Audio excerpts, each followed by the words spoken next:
이상만 등록을 하게 될 경우에는 혜택을 부여한다. 취득세 감면 혜택은 우리 구독자님과는 무관하게 될 겁니다. 자연스럽게 양도세 중과는 폐지될 겁니다. 부부간의 직연을 통해서 보유세에 대한 부담을 줄여나가셔라. 이런 분들은 구태여 매도할 필요 없죠. 내 돈 지금 한 푼 들어가지 않고 주택을 보유하고 있는 거 아닙니까? 그러면서 정비사업의 가능성도 염두하고. 부동산 고민 문자로 자세하게 보내주시면 추첨을 통해서 여러분들에게 월수금 정확한 해답으로 찾아뵙도록 하겠습니다.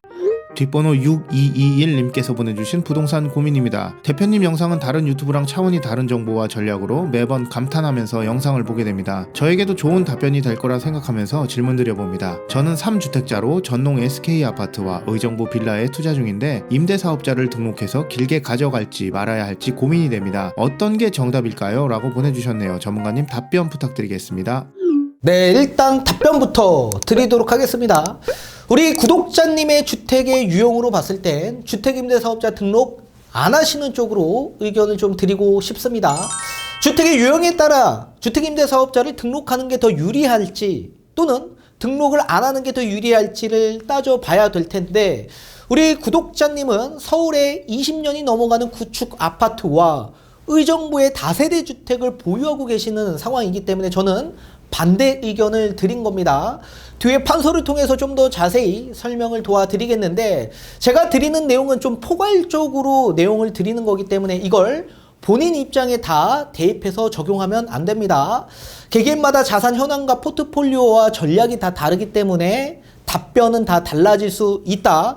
따라서 좀 더 상세한 내용으로 원하신다라고 한다면 당연히 대면 상담 통해서 계획과 전략에 따라 임대사업자 등록하는 게 더 유리할지 안 할지를 따져보는 게 더 당연히 이로운 방향이 될 수밖에 없을 겁니다. 자, 그런데 포괄적으로 봤을 땐 그 주택의 유형으로 따져볼 수도 있다. 자, 왜 그런지 뒤에 판소를 통해서 좀 더 상세히 설명을 도와드리도록 하겠습니다. 자, 주택임대사업자에 따른 세제 혜택을 받기 위해서는 여러 가지 조건이 있고요. 그 세제 혜택을 따져본다면 취득할 때 내는 취득세, 요 감면 혜택이 있을 수 있고요. 또 양도할 때 내는 양도세, 중과 배제라는 세제 혜택이 있습니다. 또 보유하는 데 있어서 내는 종부세, 합산배제 혜택도 있고요. 또 재산세에 따른 감면 혜택도 있습니다. 크게 보자면 이렇게 주택임대사업자의 세제 혜택으로 나눠볼 수 있게 되고요.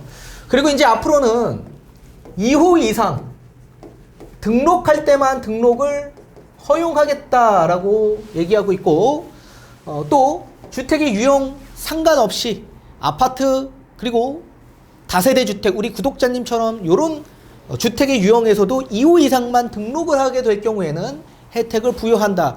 아파트는 아직까지는 임대사업자 혜택이 부활되지 않았지만 이제 민특법 개정으로 인해서 이제 등록이 재개될 가능성이 매우 높아졌기 때문에 우리 구독자님도 지금 고민에 있는 것으로 보여지고 있습니다.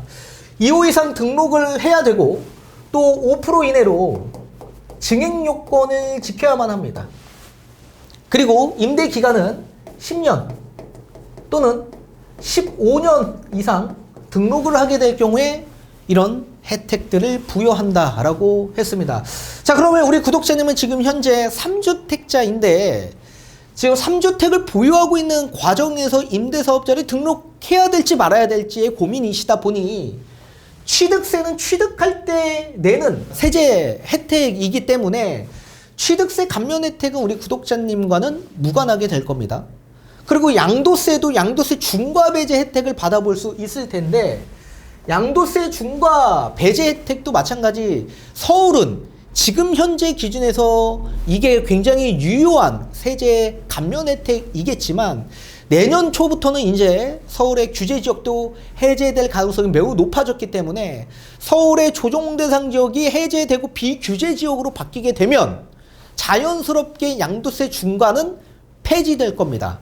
따라서 이 세제 혜택도 우리 구독자님과는 무관하다. 그렇다면 반대로 보유하는 데 내는 이 종부세와 재산세 혜택은 계속 감면 혜택 또는 종부세 합산배제 혜택을 받아보시는 쪽으로 우리 구독자님은 이런 세제 혜택을 받는 게 더 유리하기 때문에 종부세와 재산세, 이 보유세에 있어 감면 혜택을 받을 수 있는 그런 주택의 유형들이 나눠져 있습니다. 그 주택의 유형에 따라서 임대사업자를 등록하는 게 더 유리할지 등록을 안 하는 게 더 유리할지를 하나하나 따져봐야만 합니다. 자, 그렇다면 아파트 기준에서 먼저 바라봤을 때 우리 지금 전농 SK 아파트였죠. 그 아파트에 따른 보유세 감면 혜택을 주택임대사업자 등록해서 받는 게 더 유리할지 따져봐야 될 텐데, 크게 보자면 신축 아파트가 있을 수 있고요. 또는 구축 아파트가 있을 겁니다. 우리 구독자님의 아파트는 20년이 넘어간 아파트이기 때문에 구축 아파트죠. 그리고 또 재건축이 될 예정에 있는 아파트 또는 재건축을 진행하고 있는 아파트, 이렇게 크게 보자면 세 가지의 주택의 유형으로 나눠볼 수 있다. 자, 신축에 따른 아파트는 저는 등록을 안 하시는 게 훨씬 더 유리하다. 자, 미등록을 추천드리는 가장 큰 이유는 신축 아파트의 가장 큰 특징으로서는 전세 시세가 굉장히 강합니다. 신축이다 보니까 임대차의 임차 수요층들의 유입이 훨씬 더 많아질 수밖에 없고, 따라서 전세 증액이 될 수 있는 확률이 앞으로는 더 많아질 수밖에 없기 때문에 이 전세 보증금 증액으로 인해 우리 구독자님은 향후 나중에 이 자금으로 투자금으로 활용할 수 있다. 따라서 활용도가 높다는 얘기입니다. 지금은 뭐 전세 시세가 하락하고 있지만 전세 시세가 계속 이렇게 하락세에 머물 수는 없습니다. 시장 여건에 따라서 전세 시세는 올라가기도 하고 떨어지기도 하기 때문에 그렇습니다. 이제 앞으로는 우리나라는 저금리 기조로 갈 수밖에 없다라고 제가 예전 강의 영상에서부터 누누이 설명드렸죠. 이 저금리 기조에 있어 나중에는 전세 시세가 다시 올라올 수밖에 없다. 그리고 물가가 상승하면 당연히 전세 시세도 올라갈 수밖에 없죠. 이렇게 전세 시세가 이제 올라가게 되면 전세 보증금에 대한 증액 요건으로 나중에 그 자금으로 또 투자할 수 있는 투자의 기회가 창출되는 상황이죠. 그러니까 이런 상황으로 가야 되기 때문에 5% 이내에 따른 증액 요건을 구태여 지키면서 주택임대사업자를 등록할 의미가 없어진다. 또 구축 아파트도 마찬가지 저는 미등록하는 거를 좀 추천드리고 싶습니다. 자, 전세 가격으로 봤을 땐 구축 아파트는 전세가 약세입니다. 이제 연식이 오래되다 보니까 건물에 대한 가치도 상실되는 거죠. 그러면 실사용 가치도 떨어지기 때문에 전세 금액이 계속 크게 올라가지 못하는 상황이다 보니 투자금에 대한 활용도가 떨어지죠. 투자금에 대한 활용도도 떨어지고, 또 우리 같은 아파트는 재건축을 하기 위해서는 사실 사업성이 나와야 되는데 재건축이 되기 어렵다. 그래서 미래 가치가 좋지 않은 이런 구축 아파트 같은 경우에는 구태여 임대사업자를 등록할 의미가 없어지게 되는 거죠.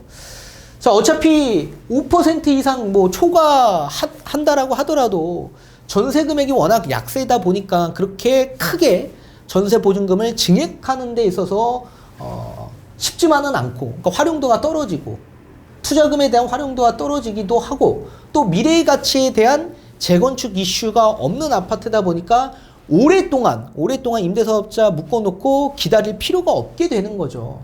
따라서 이런 아파트들은 차라리 매도를 하고 이제 평수 좀 줄이더라도 신축 아파트로 갈아타는 쪽으로 좀 의견을 드리고 싶고, 자, 그렇다면 이런 아파트들은 종부세와 재산세 감면 혜택을 받는데도 불구하고 임대사업자 등록을 하지 않아서 그 부담이 늘어날 수밖에 없는 구조가 생길 겁니다. 이런 분들에게 제가 조언을 해드린다면 부부간에 증여를 통해서 지분을 좀 나눠 갖는 겁니다. 명의를 분산시켜라.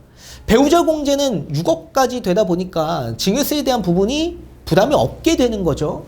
따라서 부부 증여로 인해서 명의를 분산시켜서 보유세에 대한 부담을 줄이시는 쪽으로 의견을 좀 드리고 싶습니다. 종부세도 개편이 됐기 때문에 내년부터는 각각 납세 의무자별로 공제액이 9억씩 받아볼 수 있게 됐고요.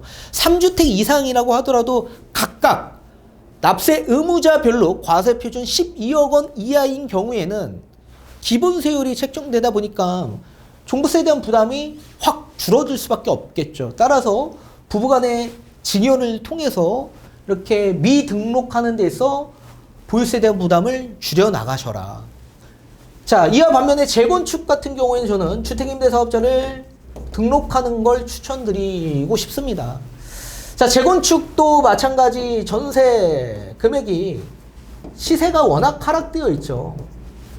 그러다 보니 뭐 5% 초과되는 부분에 있어서 뭐 미등록해서 5% 이상 막 초과해서 전세 시세를 높일 수도 없는 일이고, 따라서 투자금에 대한 활용도도 우리도 떨어지는 상황이고, 그리고 반대로 구축 아파트와 달리 이 아파트는 미래 가치가 높잖아요.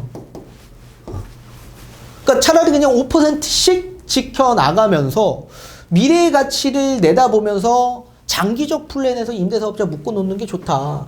이런 아파트들은 신축 아파트가 되기까지는 보유세에 대한 부담 없잖아요. 재산세 같은 경우에도 아파트에서도 전용 60제곱미터 이하인 경우 2호 이상 등록하면 85% 감면 혜택 받고, 종부세도 마찬가지 합산배제돼서 주택수에서 빠지잖아요. 그럼 내가 거주하고 있는 아파트 한 채에 종부세 1세대 1주택 공제 12억, 그리고 또 그뿐만 아니라 세입공제 최대 80%까지 받아보실 수 있기 때문에 임대사업자 등록하는 게 훨씬 더 유리하시죠. 훨씬 더. 그래서 주택의 유형에 따라서 좀 더 우리가 접근하는 방식이 달라질 수 있다. 자, 그리고 또 의정부에 다세대 주택을 보유하고 있다라고 하셨습니다. 이 다세대 주택은 또 아파트와 달리 다른 접근으로 바라보셔야 되는데, 자, 다세대 주택도 신축 다세대가 있고요.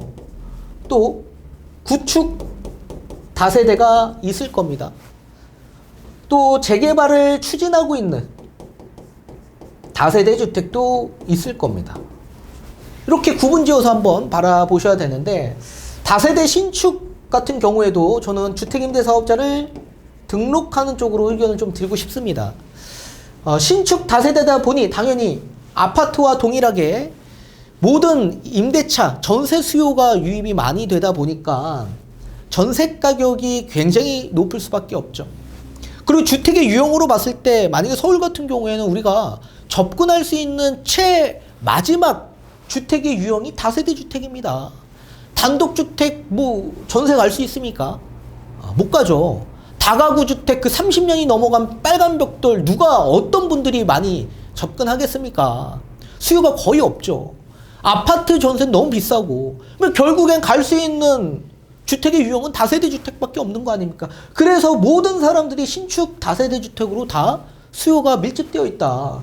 따라서 투자금도 적게 들어가고 전세 시세가 높다 보니까, 그리고 또 임대차에 전세 수요층들 이거 회전도 빠르지 않습니까?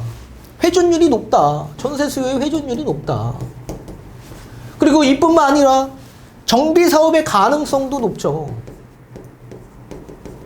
지금 현재 우리 정비 사업이 추진되기까지는 많은 시간들이 또 필요합니다. 지금은 확률적으로 봤을 때는 많은 확률들이 다 열려 있어요. 2015년 서울시장 박원순 전 서울시장 같은 경우에 이 재개발에 대한 규제 정책으로서 이 정비 지수제가 도입이 되었었습니다. 그래서 뭐 주민 동의율, 그리고 노후도, 뭐 호수 밀도 등등 총 점수를 매겨서 70점 이상 돼야지만 재개발을 할 수 있게끔 추진했던 그런 제도였습니다. 근데 그 당시에 이 정비 지수제의 가장 높은 점수로서 동의율도 있겠지만 이 노후도가 거의 50% 이상 차지했어요, 그 비중을. 근데 동마다 노후도 3분의 2 이상 충족을 해야 되는 게 아니라 주택의 연면적, 주택의 건물의 면적 기준에서 연면적 기준에서 노후도를 충족해야지만 통과가 됐었던 시기가 있었습니다. 그러다 보니까 오래된 구축 단지에 신축 다세대가 들어가게 될 경우에 노후도가 금방 훼손되기 시작하죠. 따라서 추진이 안 되는 경우가 허다했다. 2015년부터 재개발 지정이 한 곳도 된 곳이 없습니다. 그 정도로. 근데 2020년 오선 서울시장이 재임하고 나서 어떻게 됐습니까? 정비지수제 폐지했다. 따라서 이제는 연면적 기준, 뭐 그런 점수 기준이 아예 없어졌고, 이제는 그냥 노후도의 50% 이상만 충족하면, 동수의 50% 이상만 충족하면 재개발이 지정될 수 있게끔, 그런 소규모 주택 정비 사업도 할 수 있게끔 규제를 다 완화했다. 따라서 이런 정비 사업 가능성을 보고 접근하는 분들이 지금 현재 굉장히 많아졌죠. 자, 서울 같은 경우에는 사실 아파트의 주 재원이 어디서 나옵니까? 이런 다세대 주택에서 나오는 거 아닙니까? 서울에 비어있는 토지가 어디 있습니까? 그러다 보니까는 이런 신축 다세대에서도 물론 노후도가 조금 충족되어 있는 지역에 포함되어 있다면 정비사업이 언제든지 지정이 되고 추진을 할 수 있기 때문에 투자금을 적게 해서 그렇게 정비사업의 가능성을 보고 10년 동안 묶어놓으신 분들이 굉장히 많이 있죠. 그리고 만약에 정비사업에 지정이 됐다. 그럼 굉장히 퍼펙트한 건데 만약에 혹여나 지정이 되지 않았다라고 할 경우에 매도에 따른 엑시트 전략도 세울 수 있는 장점이 있죠. 매도는 언젠가는 해야 되지 않습니까? 그런데 신축 같은 경우에는 일단 10년 동안은 정비사업 가능성을 열어두고 접근하되 정비사업 안 되면 매도를 하고 나와야 되는데 구축 다세대 주택은 매도 자체가 불가능합니다. 매도가 거의 안 되죠.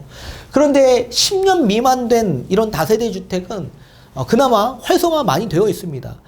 5년 정도의 다세대 주택이 매매 활성화가 가장 높고 그 다음에 10년입니다. 아파트로 치면 15년 차 정도 되는 아파트의 매매 거래와 거의 비슷하다고 보시면 좋을 것 같습니다. 그 정도로 일단 신축에 10년 정도는 일단 사업으로 가능성을 보고 묶어놓되 만약에 안 되면 매도를 하고 그 다음에 투자 수익을 내면서 엑시트를 세우시는 게 가장 이로운 방향이기 때문에 이렇게 임대사업자 등록하시는 분들 저는 전국적으로 추천을 드리고 있습니다.